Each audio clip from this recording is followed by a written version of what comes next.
Welcome to the Assureology Show, a growth hacker's guide to human capital management with your host, Mike Vannoy. Each week, we bring you experts in human resources, employment law, accounting, benefits planning, and more to build productive organizations.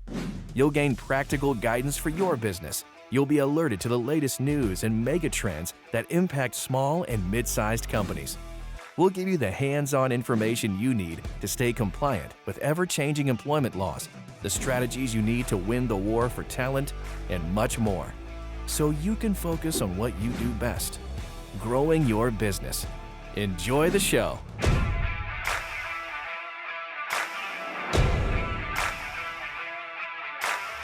Prepare for changes to exempt employee rules. This is a really, really big, important topic. There's a change coming to a minimum salary requirement for exempt employees that I'd say is really long overdue. We don't know exactly what's going to come, but we think it's really soon. We have indications from the Department of Labor that's going to happen. And the impact could potentially be really, really big for some employers. So I got the perfect guest to unpack this with me. If you guys watch the show regularly, you know Mary Simmons. Mary is our Vice President of HR Compliance at Asure. She holds a SHRM certified professional certificate. Also, she was, for the last 8 years, Mary has been an adjunct professor at the New York Institute of Technology. Prior to Asure, Mary was the Director of HR Consulting for a 58-year-old HR consulting firm in New York. Welcome back to the show, Mary. Thanks, Mike. Okay, so the meat that I really want to spend most of our conversation on is the Department of Labor. We have indication that they've said end of summer. Well, we're kind of there, right? End of summer, there's going to be a change to the minimum salary requirement for exempt employees. I think, we've done this show before. You can watch on demand, hop on the YouTube channel on our website and learn about the difference between exempt and non-exempt and how to classify employees. I don't want to go too deep on that, but maybe let's start with a quick definition for somebody who is just watching this show for the first time and they don't necessarily know the difference. Can you just kind of give us a primer on exempt versus non-exempt, FLSA, et cetera? Yeah, and I'm sure it needs some repeating because it does confuse a lot of employers. So first of all, every employee must be classified either exempt or not non-exempt, no exceptions. And this is part of the Fair Labor Standards Act. So that's a federal law. And I think what confuses people, Mike, is that everybody knows minimum wage, right? So everybody is in tune to the fact that there's a federal minimum wage, and then many states will have their own minimum wage. Employees always get the better of a law. So federal minimum wage for a non-exempt employee who is paid hourly is $7.25, but many states, New York, is $15. So quite a bit, more than twice the amount. Right. So everybody understands that. Last count, it's like 155 state and local jurisdictions for minimum wage, right? 33 of the 50 states have their own. 26 of those 33 have been updated already this year. But a real explosion at the local level, county, city, local municipality. Right. So we know that is causing some compression, right? And so does the federal government. So for your exempt employees, they do not get overtime over 40 hours. Your non-exempt employees are not exempt from overtime. That's where the term comes. Yeah. Your exempt employees are exempt from overtime. They can work 60 hours in a week and they don't get overtime.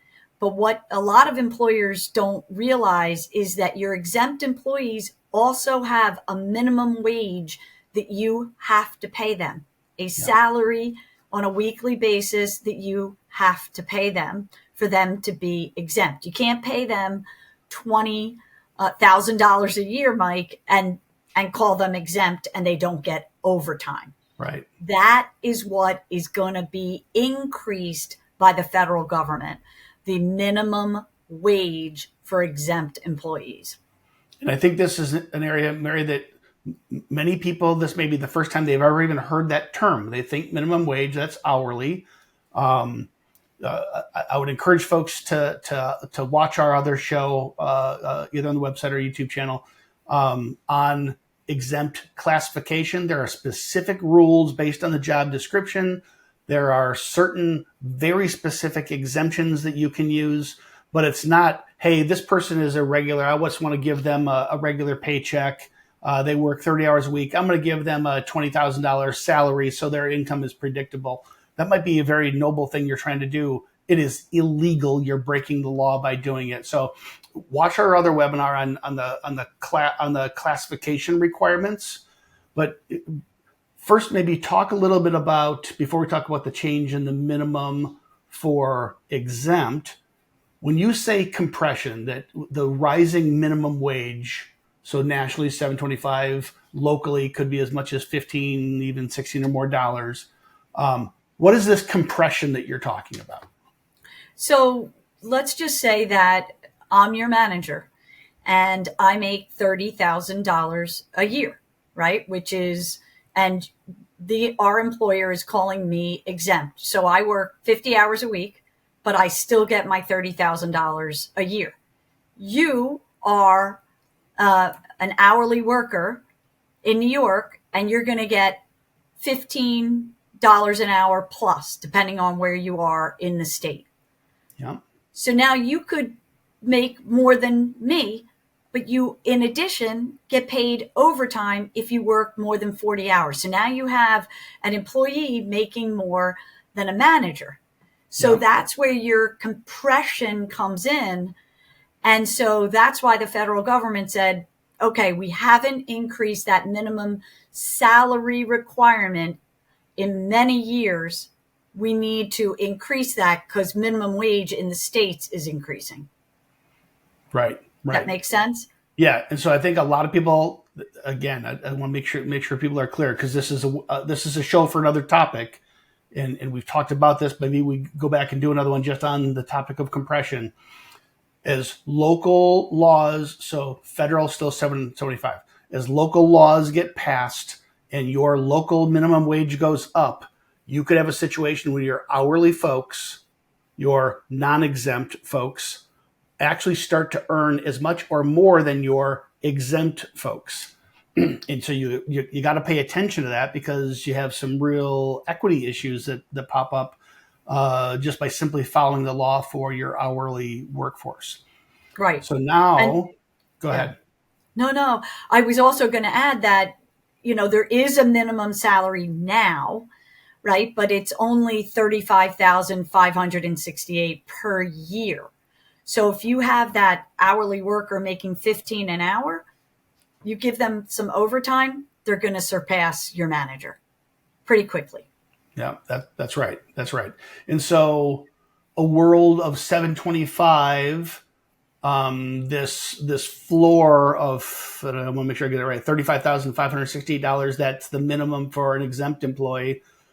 There was never much risk there. As the minimum wage has continued to increase, if you just do the simple math, $10 an hour, call it 2,000 work hours per year, that's a $20,000 equivalent, right? So you're still at a $10 an hour person making about $20,000 a year. That's less than the $35,000 minimum. You don't have this compression. But now that you start to get into 15 and a quarter, 15.50 on the minimum wage side, you start throwing overtime because of a really tight labor market, and you got a compression issue that we won't go deeper than that. That's the topic for another day.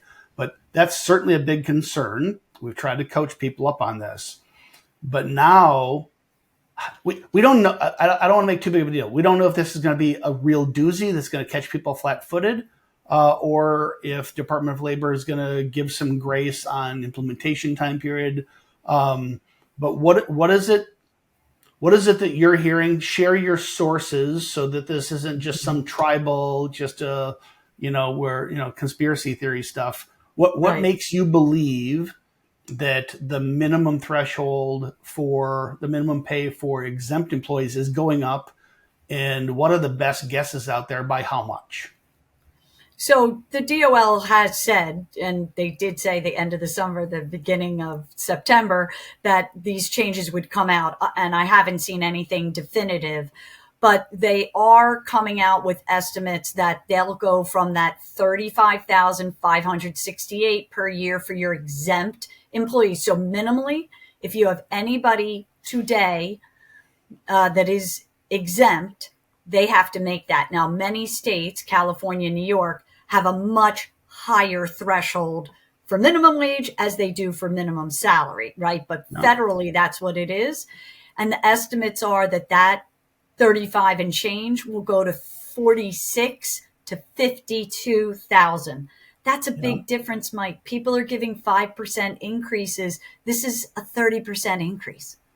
Yeah. And to be clear, we do not have a definitive number because no definitive number is available. Department of Labor has not, I don't, to my knowledge, they haven't, I don't know if they've signaled anything terribly specific. Do you know where the prognosticators are coming up with this range of the 46,800 to 52,000? The Department of Labor does come out and will say this is about what we're going to come out with. So it is out there that's going to be the range. They haven't settled on it. And you are correct. Usually when there's an increase, they will say it's going to go up by a certain incremental amount for the next 2 to 4 years. So they also have not come out with that. And even though we have all these things that are unsure, we are sure it's going up. So what we wanted to do today for everybody was to start to prepare for this. No matter what it goes up, it's going up more than 3 or 5%, which is, on average, the raises that most organizations give. So I want to really nail this down, and then I do want to move to kind of the meat, which is, okay, what do you do? How do you prepare for this? I know you have a bunch of good advice for folks. So if you're a white collar organization, everybody already has salaries, $50,000-$60,000 or above. If they're a salaried employee, this probably isn't going to impact you. But there's a lot of companies that have this compression issue around hourly and exempt, but they're going to have lots of salaried employees, depending on your industry that you're in and your geography, lots of salaried exempt employees that are going to be below the new threshold. Maybe they are right at the threshold of $35,568. If the Department of Labor raises the new minimum to what they say the floor is, 46,800, that's like a 31% increase. There aren't many businesses, especially small businesses, that can absorb a 31% increase across the board to their employees. So this really is gigantic, right? This is a big potential impact. All we know is end of summer, we're here. So we would expect something any day. If it's months from now, we have no idea, but we'll take them at their word. Mary, do you know when they said end of summer? They did originally say August, so that's over. And do you know when they said that? Was that January? Was that mid last year? The middle of the year. I should say about 6 months ago. They started. So just 6 months ago, they said end of summer. So we should take them at their word that this is imminent. If they've offered a range, we should probably think that this is going to be at least $46,000. So if you have exempt staff that is properly classified, making less than $46,000, you should expect a significant bump here. Last question before we start talking about strategies to either mitigate or prepare for this. In your experience, what would we expect? So like a lot of times a new minimum wage law passes in a city or a county, and they'll declare, here's the 3-year ramp where we're going to implement this new policy. What do you think? Do you think there will be a ramp? Do you think there's going to be a time to prepare? Or is it going to be, hey guys, 30 days from now, this is the new minimum, pay them, otherwise you're breaking the law? I'm not even going to make an educated guess there, and I'll tell you why. One of the other things that they said they want to change, Mike, is the duties test. So what are the responsibilities or the duties that an employee has to have to make them exempt? Yeah. So they're going to make it more difficult to make employees exempt. So I think that it's also going to be evident when I start helping clients, figure out these new regulations, that some of the people they right now have classified as exempt, and rightly so, because if I'm supporting them, trust me, they're backed up and it meets the FLSA requirements. But if they change those responsibilities, you are definitely going to have people that you're going to look at their job description and say, oops, Mike does not meet the exemption requirements anymore. So I'm not sure if they're going to give us time to ramp up, because they're saying they're not just changing the salary, they're changing the duties test, which they haven't changed in 10 years. Wow. So, I think that's why they're kind of delayed, because they haven't done it in so long. So right. Will they have it ramp over time? I would hope so for the employers out there. But the added thing I don't want people to ignore, and they won't be able to if they're watching our webinars, because you and I are going to go through it with a fine-tooth comb when it comes out, is that there will be changes to the duties test. And that's probably the biggest, that may make it soften the blow, but it not necessarily change the financial impact, right? Because I think we both know this is an area where small employers especially get in trouble all the time, that they think, oh, this is a salary job, that's an hourly job, without ever examining or even knowing there is such a thing as a duties test.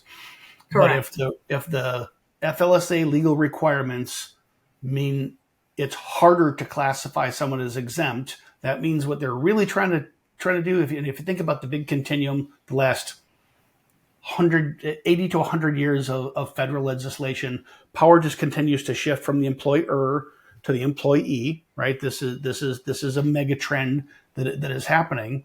And I think what they're trying to protect against, whether you agree with it or not, is they don't want quote unquote salaried employees killing themselves, working 50, 60, 70, 80 hours a week, and then not getting paid for the overtime associated with that labor. So I think it makes sense to me that the biggest impact here may be the change to the duties test, because all of a sudden you could potentially have a significant portion of your workforce that forget the change to the minimum salary requirement. They're not going to be exempt anymore. They're going to be hourly employees. And if they've been working long hours, they're going to be racking up some serious overtime that could really disrupt your business. Forget the financial impact. Who's going to do the work, right? Right. And look, there's good reasons for laws like this, which is, think about your fast food restaurants, think about your retail establishments, those places that are open 7 days a week, long hours. A lot of times the managers are working. I worked retail. I worked 60 hours a week, and not getting compensated correctly. So that's what I predict. We'll see if I'm right. That's what the duties test is going to call out, where you can make somebody exempt or not. Okay. So we know that a change is coming. We believe it's imminent. And there's two ways that are going to probably impact people in a significant way. One is a raising of the minimum salary requirement for exempt employees. And number two, a change to the duties test, where a lot of your employees may end up being reclassified as non-exempt to become hourly and all of a sudden eligible for overtime. Now that I think we've painted a clear picture and hopefully not unnecessarily scared the heck out of people, but maybe appropriately, depending on your situation, what is it that employers can actually do about this to start preparing?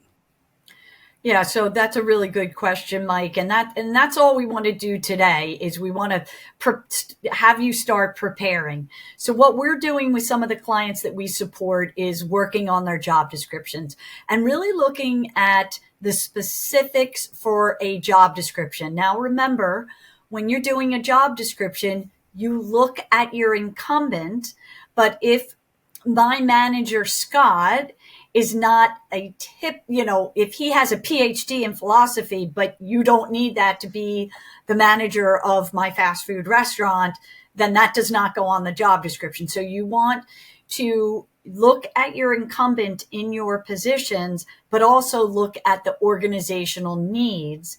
And I want to drive down to specifics. So if the position manages others, right? If you can give a range of how many people they manage, that's going to be a big deal. I think that is usually the executive exemption, right? Which is a white collar exemption under the DOL. That one of the stipulations is you manage people, but if you only manage one person, you may not meet the requirement for the executive exemption. So I want employers to really drill down.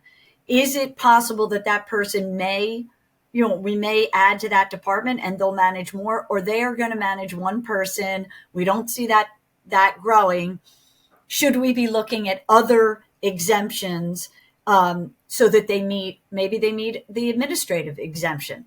So you really have to drill down, look at every single job description and make sure, and you can only do it based on the duties tests that currently exist, but make sure you have the specifics, Mike. So the administrative exemption, one of the stipulations in that exemption is that you make independent judgment on items that affect the bottom line of the organization.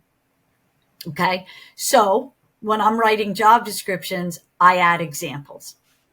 So you wouldn't just take that statement out of the FLSA, description of the administrative exemption and put that on a job description. I need specifics, right? Hiring people, firing people, approving expense reimbursements, things like that are independent, and they do it independently. So you really have to look at the job descriptions, make sure you have a job description for every single individual position within your organization. And if it is an exempt position, you can defend the exemption, which exemption it is. Executive, administrative, or professional are the three white collar exemptions, is what they call them. Mary, am I thinking about it right that people should be doing this now? They should be making sure that you have the job descriptions now, and not wait for a new ruling, a new exemption requirement, a duties test to come out. Because at minimum, you're going to need to compare the change in the law against the current. You can always then change the job description so that it lines up to the new requirement. But now you have documented path. Here's the before, here's the after, and here's my documented training and communication, emails, town halls, PowerPoints, whatever that might be, that I have now communicated this to the impacted employees, and therefore they understand. If you simply wait until the new ruling and, hey, here's the new job, you run the risk of, dare I say, lawsuits for retaliation. Oh, you changed my compensation because you never liked me in the first place. Take this step of the audit. Am I thinking about that right? You are. I'm just going to caution our listeners that you can change the job description, but you can't change it just to meet the exemption. It has to be real, or it won't pass an audit by the DOL. So think like an auditor. Yes, they really do make decisions. here's the examples of the decisions that they make that affect the bottom line of our organization. So you can change it later. Just make sure that it's true. Whatever you change. That's a really good point. It's a real one. And I did mean it that way, which is why I included the town hall, PowerPoint, email, whatever it is, because you're going to need to communicate literally the change in their job. You're going to literally be changing their requirements of their job, and now performance management will go against that new job. So this can't be just a administrative paper-based exercise. What they do, the legal requirement for exemption will change. And, look, we are telling clients that we work with, we look at the job descriptions every year. So I hope it's not a surprise or, something you're adding to your to-do list to look at your job descriptions. You should be looking at them every year. A lot of organizations, the employees are remote. Now they're hybrid. Some are back in the office full time. There's a lot of things that we might be changing on job descriptions from year to year. Date them, look at the exemption, and make sure that you're doing that every year. But this year in particular, Mike, I can't stress enough that those job descriptions need to be looked at and can defend the exemption or the non-exemption that you have on the job description. There are 10 other really, really, really good reasons to have job descriptions, which you and I have mentioned in many times in the show. But here's a clear case for compliance reasons you should be doing it. What are some of the other things that employers should be doing to prepare for this change? So the other thing that you want to do is a Fair Labor Standards Act audit is what we call it, which is you're going to look at your employees, who's exempt, who's non-exempt, look at where the DOL may go with these salaries and who is close to those numbers, right? So as I said, New York, California, many other states already have a higher minimum salary. So when those went up, we did all these exercises that I'm telling you, all this prep work with those clients in those states. And a lot of times you would see, I have, 5 managers that are $10,000, $20,000 lower than where that minimum salary is going to go. You need to budget for that. You need to look at those managers and say, all right, does it make more sense to have them as a non-exempt employee? Are they working any overtime? So, and then that's a whole nother conversation that you need to prepare for, because if you have a manager that's on the cusp and they haven't been signing in for their time, they haven't been signing a timesheet, and they've been getting salary, and now maybe the duties test changes, or, you think that it is more appropriate at this time for them to be non-exempt than exempt, that might be a morale, killer, or it might hurt the morale of that particular person who's like, wait, I'm a manager, I get salary. So you have to have a talk track that goes with that. You need to, talk it through, be honest. And in some states, there is a form in California and New York. When you change that status, you have to have them fill it out and you have to fill it out. So it's more than nothing to look at who's exempt, who's non-exempt, and what are their salaries, and how does that compare to where the federal government may go. It's a big deal. Yeah, got it. What else? So an FLSA audit, how about a payroll audit? Is that? Yes. So you definitely want to get with your payroll provider, do a payroll run. Now, I am always preaching to clients that exempt and non-exempt should sign in for their hours that they work. And I get pushback because they say, well, why do my salary people need to sign in? This is exactly why. Because you want to know how many hours everybody's working. You certainly have to know for your hourly workers, right? By law, they have to sign in. You have to pay them for every hour they work, right? So that's a given, and you have to do that. But what are you looking at? How much overtime as an organization you're paying out? You should know that.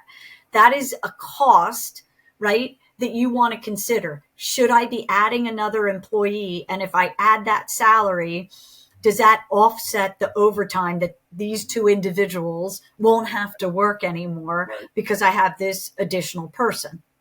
So we should be looking at this all the time. But now what I want you to look at is if you have figures for your exempt employees and how many hours they work per week, now you also want to look at that and say, gee, if I have a manager working 60 hours a week, it may be more cost effective for me to have their salary increase 31% than to change them to non-exempt and have them work overtime. If you don't have those, and many companies listening will not have their exempt salaried people signing in, it may be a time to just send, your manager, hey, the people that work for you on average, even though they're salaried, how many hours a week do you think they're working? This is something we want to know in advance, Mike, because again, there's going to be an impact to morale, to the finances of the organization. We're going to have to change some codes in payroll, right? Some exempt, non-exempt, the code changes, etc. So you need to prepare for that. You need to know, and budget for this. This is one of those, like, I probably didn't hide my eye roll very good there. Yeah, I from a compliance perspective, I agree with you completely, right? I mean, if you were a law firm, it'd be no big deal. You got people making a lot of money that are used to punching clocks. So I will dismiss the fact that you can't have highly compensated people punch in, punch out. I also totally understand that's not necessarily where the culture of many, many firms is at. Right. And I think the lines of work time and personal time just continue to blur, especially as work becomes more and more virtual, more and more outside the office, because I might be on a conference call and I'm saying, shh, kids, as I'm running and doing the errands while I'm on a conference call. Is that personal time? Is that work time? What about that I stop working for a couple hours, but then I hop back on to email for 10 minutes before dinner, and then half hour after I put the kids to bed? Am I clocking in and out all those times? It gets complex really fast. So I don't think we're not wagging our finger at you and saying you must have all your employees do this. It is a recommendation. But if you don't, you need to have some way to try to size hours worked, right?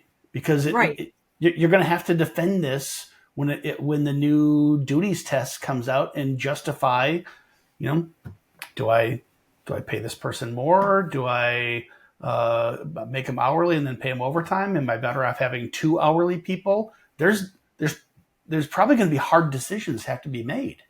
Right. And look, I want to be clear. It's not going to affect upper management. It's going to really affect supervisors. Look at the salary range that we were talking about, right? So it's basically in the 50s. So, currently it's 35 and change that minimally they have to make. If it goes up to, low 50s, mid 40s, who's in that range? If somebody's already making 80,000, you're right. This is probably not going to affect them depending on how much that duties test changes. But the other individuals, you should have a general idea of how many hours they're working. But I'll go back to your question about hours worked. For an hourly worker, all of their work has to be paid. If I work my 40 hours and I go home and I have to log back in to do a report for you, I am paid for that time. Your salaried workers, the concept is you're paid in a salary for 1 week of time. You're exempt from overtime. So I can have you work as much as I want in that week. And I think the DOL is saying, well, again, it's really not fair for people to work 60 hours, 70 hours a week, right? Like I did when I was in retail and not get overtime. So this Yeah. is their, correcting, some of those extremes. And I think it's a fair point you make. I think anybody, your VP levels probably all make more than this is going to be a non-issue. But then probably it's frontline managers in really varying by industry. If you're a manager of a software development firm, you probably make more than this and it's a non-issue. But if you're working retail, food service, hospitality, there's plenty of like college educated, sharp people with 10 years experience in those industries that just simply don't pay as much because that's the industry, what the industry bears, that are going to be, in this zone of consideration. It's very true. Mary, what else could employers do to try to get ahead of this? I think it's going to be certain industries, especially. I just mentioned, I think some of them, but really anybody that has employees that are going to be kind of in this bubble. What other guidance would you be giving them right now? I think that you want to think ahead to your talk track to, maybe there is a town hall, like you said, but every person who's going to be impacted positively or negatively needs a one-on-one closed door meeting to discuss it. Right. And I'm a firm believer in, this is a federal requirement. You might have people getting huge raises, and that's a great conversation. But you might have some people that you're changing from exempt to non-exempt. Like we said, now they have to sign in. I think that there's sometimes for some people might think that that's a negative. So how can you present that in a positive tone?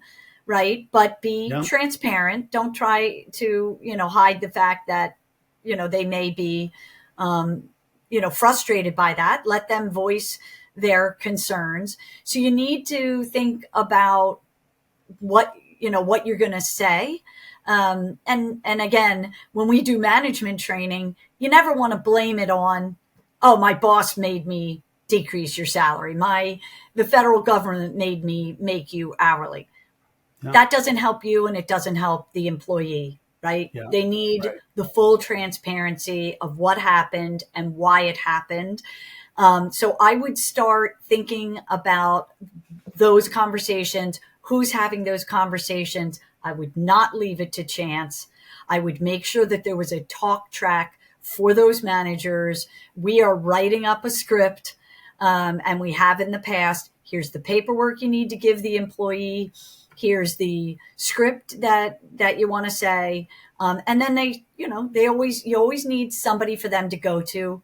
It's usually my team, and that's fine. If you have any further questions, call HR, email HR, but they should start to think about those conversations. In some cases, it's going to be great news. In other situations, it may be perceived as possibly not great news. One last topic I want to spend a few minutes on before we wrap. We talk about this notion of compression, right? So compression is traditionally meant, I've got my hourly employees, and when, again, if the minimum wage is $7.25, that means, and they work 40 hours a week for no overtime, you're talking people, $15,000, $16,000, $17,000 a year, right? And so well below the $35,000 of the minimum threshold for salary. But you get compression when minimum wage goes up, and sometimes people could be making as much as hourly as salary. And so, how to deal with that compression for job descriptions, banding, how do you pay your employees, fairness, etc. You got to keep in mind now. So let's say you've got a swath of employees, and maybe that swath is one or two people, but you got a band of employees that are making this $35,000 to $40,000 a year. They're at the bottom end of the scale of exempt salaries. And maybe you have a next level up management tier that is in the $50,000, $55,000 salary. The law is going to say the minimum goes up, but this is going to create compression for your next levels up as well, right? And so if the old person was making 40 and your level 2 manager makes 60, but now the law requires you to pay 55, Now all of a sudden you just have this little tiny gap between a junior manager and a senior manager, perhaps. How would you coach folks to be thinking about that in preparing for those conversations? This is a great topic because it's going to be a difficult one, and that's why we wanted to prepare employers for this. First piece of advice I would give, Mike, is to not lower the salary of the incumbent, not try to contract around the law and say, oh, well, now I don't think that you're exempt. I'm going to make you non-exempt and not allow any overtime. And I'm going to keep you at 40,000, right? So that they don't, leapfrog or get too close to their manager. I also wouldn't, take money away from an employee. And I've seen it. So, please don't do that. So you're just going to have to prepare for this. But there will be some instances where that lower level manager, you may say, now it does make more sense. I'm going to keep them at their salary because, now with the new duties test, they're not exempt. But if they work overtime, you got to watch that too, right? So what's the right thing to do?